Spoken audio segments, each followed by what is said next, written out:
Presenting Detective Nick Harris in a salute to the law.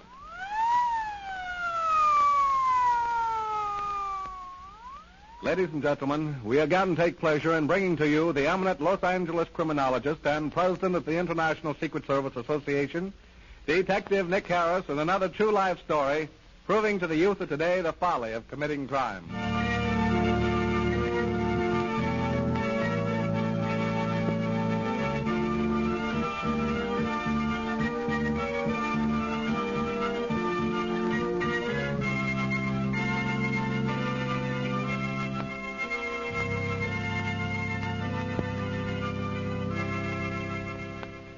And now, Mr. Harris. Thank you, Mr. Gibson, and good evening, everyone.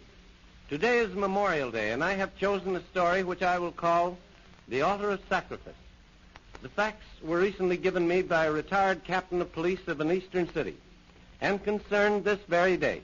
In fact, for 10 years, just at midnight before Memorial Day, certain flower shops were broken into, and all the lilies of the valley were taken. The offender would always leave money on the counter to pay for the flowers and any damage to the property he had made as he gained entrance into the store. As he left no clues and never entered the same place twice, the police were unable to catch him until one night the captain of detectives took his assistant, Lieutenant Morrison, and drove to a well-known flower shop, one of the few that had not yet been entered. They parked their car in the shadow of a large tree. It was almost midnight. Captain Blake, why do you think this man will choose a particular shop tonight? Because, Morrison, he enters only the more expensive places where they sell the rarest flowers.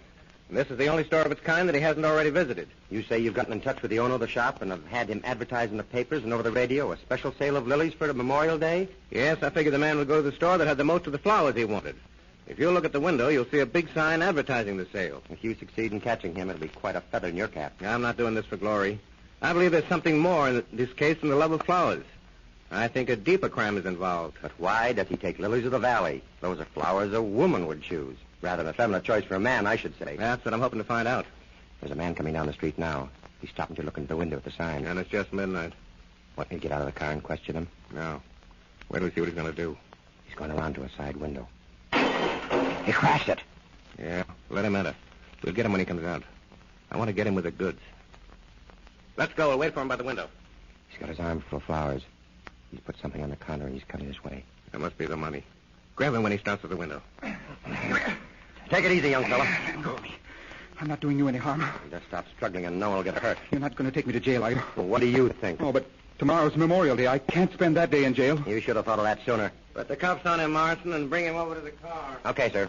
Come on, you. Look out. You're crushing the flowers. Get in and sit down. Now, young man, let's have your story. My story?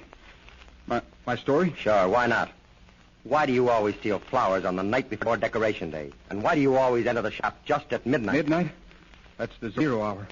That's when we always went over the top. You were in the World War? Yes. You always leave money to pay for the windows you break and the flowers you take. Why do you get your flowers that way? Why don't you buy them like anybody else does? I can't tell you that. It's a secret. No, but I guess you might as well know the truth. The police were bound to find out someday. Yeah? So you better come clean. Well, my name is really John Roberts, and my brother's name was Jonathan. We lived in an eastern city. We were twins. We looked alike, but there the resemblance ended. Yeah? I went in for sports, especially hunting. And Jonathan, we called him Jot, was a dreamer. He wanted to be a preacher. In his spare time, he raised flowers, specializing in lilies of the valley. He was quite a successful botanist. He was working on a new species and had almost reached success when the war broke out. Go on. Well, he called the flowers bells of heaven. He said whenever a pure soul went to heaven, the bells chimed. I kidded him a good deal about it, and I was ashamed for anyone to know he mooned over the flowers like a woman does, understand? Yeah. Well, we were just 19 when the United States entered the war. I was wild with excitement and soon enlisted. Jot refused to enlist. He said he would if they drafted him, but he would not volunteer to go out and kill men like himself. Men who were forced to fight to satisfy the greed of others. Well, we quarreled.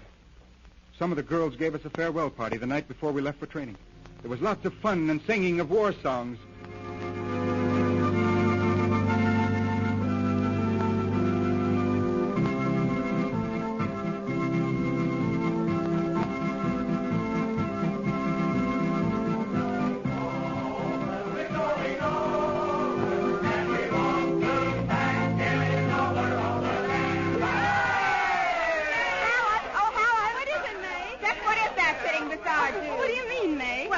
isn't a Yank or a man, so what is it? Oh, yes, it's a Yank and a man, too. Aren't you, Josh? Then why isn't he joining in the fun?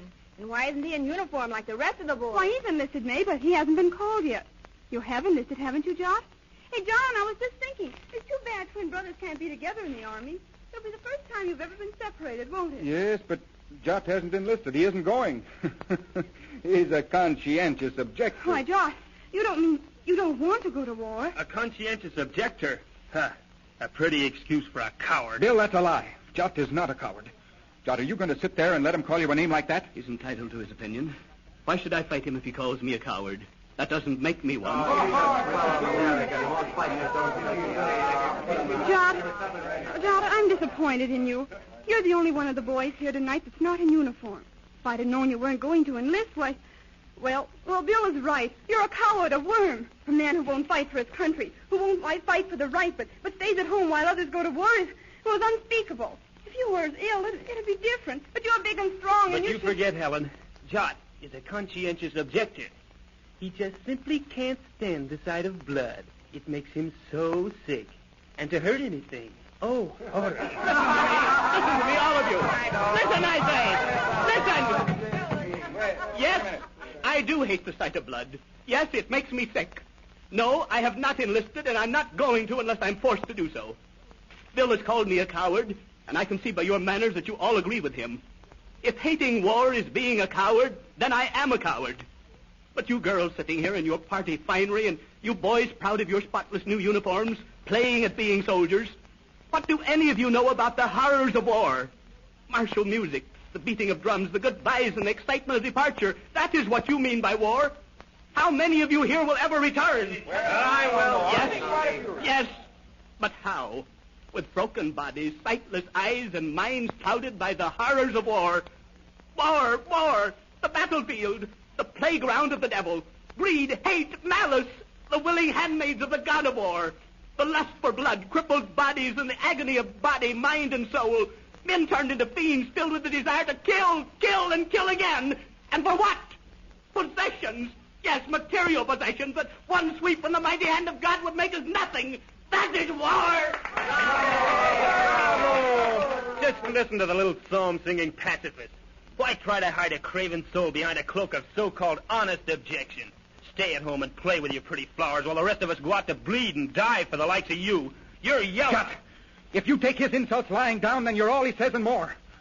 Take that, you coward! I'm ashamed to call you brother! Oh, Josh, aren't you going to stand up like a man and fight back?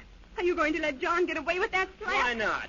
If thy brother smites thee on one cheek, turn the other. And that'll be enough from you, Bill. Is that so? And what do you propose to do about Just it? this!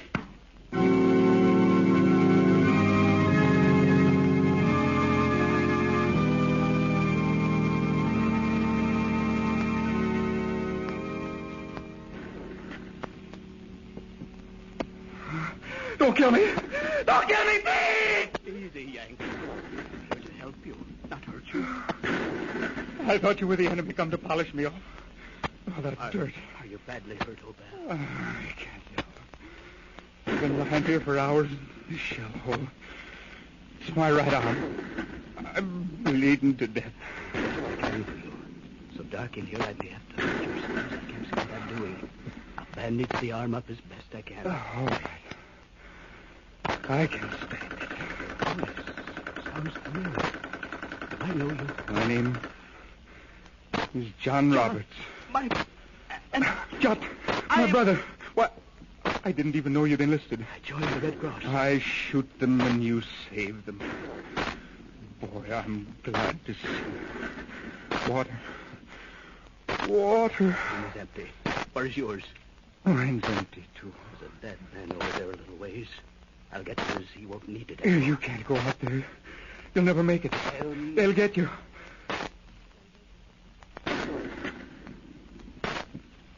Is that you, Judd? Yes. Here is the water. Judd, you're bleeding. Yes. Shell had my name on it. I'm going west. No, just lie quietly. It'll soon be morning and I'll come out to look for it. No. The end. Judd, are the police still looking for me? The police. face. Yes. For killing Bill. War. Death. Blood-fields soaked with human blood to satisfy the greed of man. John, see how they grow. Field is covered with lilies. Bell, heaven. The soul is passing. You can hear the bells chime. Goodbye, John, until we meet. No. John. John. My brother. Dead. Goodbye, old man. I'll be seeing you sometime.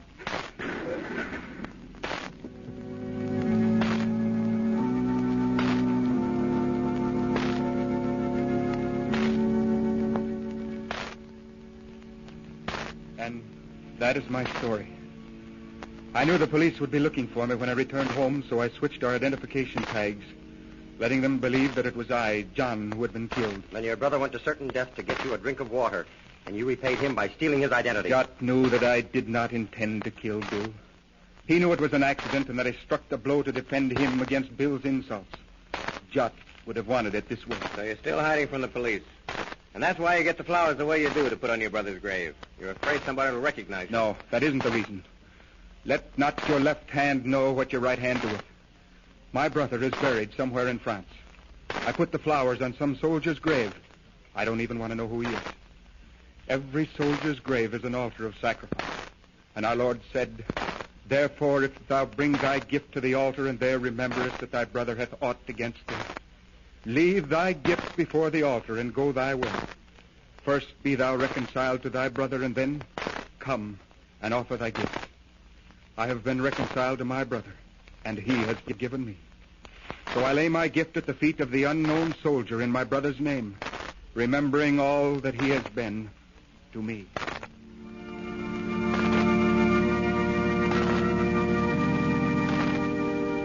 And so John made his peace with his twin brother, Jot. Non-investigation Captain Blake found that Bill had not been seriously hurt and soon recovered. But John was in another branch of the service from the rest of the boys who had attended the party that night. He never learned the truth, as he was afraid to inquire. He suffered from shell shock and was placed in the sympathetic care of that splendid institution, Soldiers' Home, where today he has a little garden and raises lilies of the valley to place every Memorial Day on the altar of sacrifice. Thank you, Mr. Harris, for that very beautiful true life story. Ladies and gentlemen, you have just heard Detective Nicholas B. Harris, chief of the internationally known Los Angeles Detective Agency, bearing his name in another true life drama entitled The Altar of Sacrifice. Fictitious names and places have been used throughout this narrative, and any similarity to persons living or dead is purely coincidental. This story was dramatized for radio presentation by Adela Comer and is a Carolyn Carroll production. Mr. Harris wishes me to thank the following cast of characters: Charles E. Bender as John, George Ford as Captain Blake, Sidney Keene as May, Aldine Bremerman as Jonah, Vivian Vaughn as Helen, C. Andre Folk as Morrison, Bob Houghton as Bill. Wesley Turtelot was at the organ. Mr. Harrison will again be heard next Sunday afternoon at 12:30 over this same station in the 7th of his new program series entitled The Penalties of Crime, with Bob Palmer and his Utah Trail Boys, Frank Loris, Vidal Ortez, and Clarence Cutbirth. Mr. Harris and company will be heard again next Tuesday night at 8:15 in another most intriguing drama entitled The Phantom River. Jim Gibson speaking. This is KECA, Los Angeles.